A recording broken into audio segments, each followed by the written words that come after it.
I'm standing on the banks of the River Eden, which flows through Appleby. Now, Appleby has an incredibly long history of being flooded, and it's hard to imagine that this sort of burbling brook-like river that's running through Appleby can cause so much devastation. So today I'm going to talk to Karen, who lives in that white house opposite. Now, Karen's been flooded 3 times, and she's going to tell us what it's like to be flooded and how she has adapted her home to enable her to recover more quickly if she does flood again. I want to start by saying a huge thank you to you today, Karen, for letting us into your house, especially as you've got a newly broken arm. I hear you fell over your dog on holiday. Yes, it's a dog injury, I'm afraid, yes. But all healing hopefully now. Good, fingers crossed.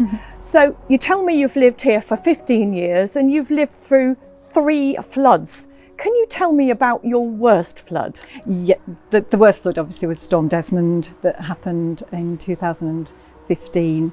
And we live on the sands. It's called the sands because the river comes up and leaves sand as it goes back down again. And you know, we've seen lots of photographs of maybe a couple of 100 years ago, 100 years ago, of the sands in flood. But that was something unprecedented, and it came so quickly and came so high and stayed up so high. We were trapped upstairs that night, but when we came down in the morning, it hadn't completely gone. The dog that did the injury had to be carried out. He wouldn't go through the water. But yeah, downstairs it came up to this level the last time I went down. So, goodness me. Yeah, So how long were you out of your home? Well, tell me about the mess once the floodwater had gone, because I don't think people who haven't experienced flooding or haven't been flooded yet, more importantly, know what the flood leaves behind, and then the clearing up, the fact that you had to find somewhere else to live, and that process really. I think it was difficult because it was just before Christmas, it was December, and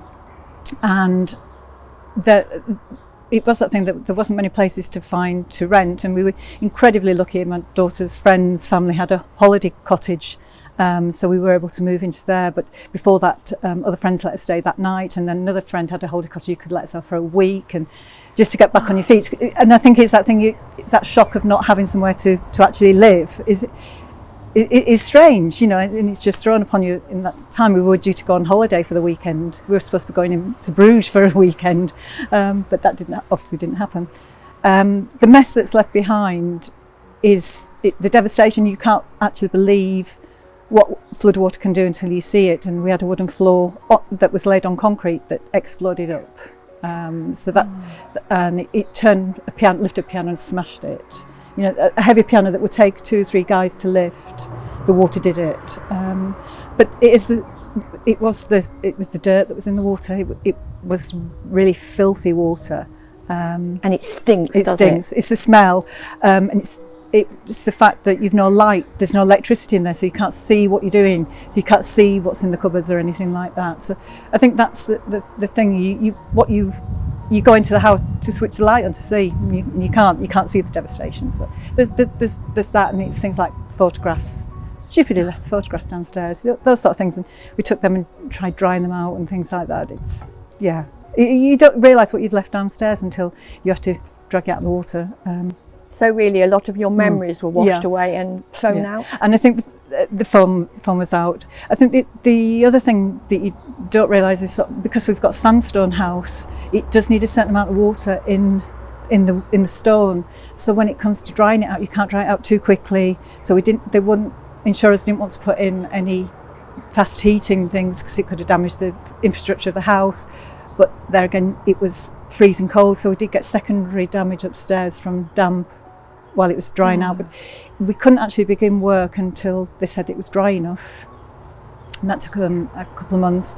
But we were out of the house for 8 months. 8 months. And it was over £48,000 worth of damage claimed on the insurance. Good grief. So was it that Storm Desmond, that made you think, no, I've been flooded twice now, I'm not going to go through this again, that made you think about adapting your home to make it flood resilient, so building it back better? It's very hard to build it back better because the insurance is the way it's designed is the flood re-airs coming since that. It's very difficult to actually get payment to actually improve what you're doing. It's more to replace like for like. But there was one floor that was still wooden in the house, and we had that concreted, and we had it sealed so that we can protects the water coming in and out, so when we get it out we can brush it out easily, and making sure that all the floors downstairs were flagged so that and sealed, so then we can brush it out and disinfect it and back to normal quickly. Got rid of the gas fire and put in a log burner, so that then you've got some means of heating it, a gentle natural heat that's not a dry heat, which helps dry things out quicker. Trying to get as many, I wanted all the plugs high, but when it came to it, sort of like the odd one that was put too low, but never mind. The majority of plugs are higher, not higher than the actual level the water was, but higher. And we've got a different floodgate, but in hindsight, probably get a solid floodgate next time to slide in. But that's the thing, you've got to live on, you can't pretend it's not going to happen again. And you can't stick your head in the sand and say, because lots of people say, oh, don't talk like that, it won't happen to you again.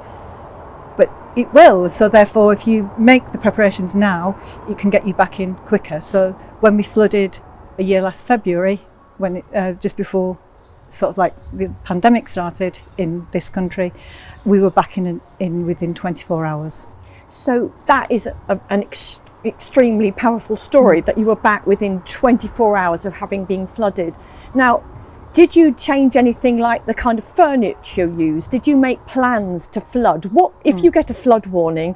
Tell me what you do now, what you did in February 2020. We're so lucky because we've got friends who live just further up the road, and they came down and helped lift. We replaced the traditional piano with an electric piano, so two people can lift it onto the dining room table. The dining room table, solid wood, where we bought that from, said if you flood again, bring it back, we'll dry it out and polish it up again, so you'd have to replace that.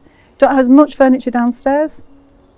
The sofa is on legs, so you get maybe 6 inches, but you can put one sofa on top of the other.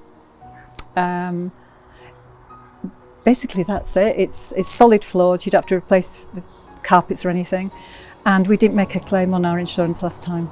So here, listen to that, I'm going to repeat that. Yep. Karen didn't make a claim on her insurance when she was flooded last time because of the moves she'd taken. Another question, do you do a thing about the kitchen? Were you able to perhaps put more kitchen units up high or anything like that? We've got a lot on the walls, got more on the walls than we had before. Anything that's in the lower cupboards, they're things that can wash, or we'd probably it doesn't matter if they're thrown away. So you rethought about how you use your kitchen. When it happens again, there you are. I wouldn't replace with the kitchen we've got, because I would probably go for more of an industrial kitchen, so, something that's metal that you can just hose down. I think I would probably do something like that. And we did get the boiler higher up. The things that are at the level, whether it's the freezer and the dishwasher. So. And how about the walls? Have you done anything so if the walls got wet you can just wash them down? The walls are sealed, so the floor and walls are sealed. But after the flood year last February, we have got a little bit of damp there at the bottom, but it is an old house and it is sandstone, so it's just the price you pay for living in an older property. Yeah. So let me recap. After Storm Desmond in 2015, you were out of your home for 8 months.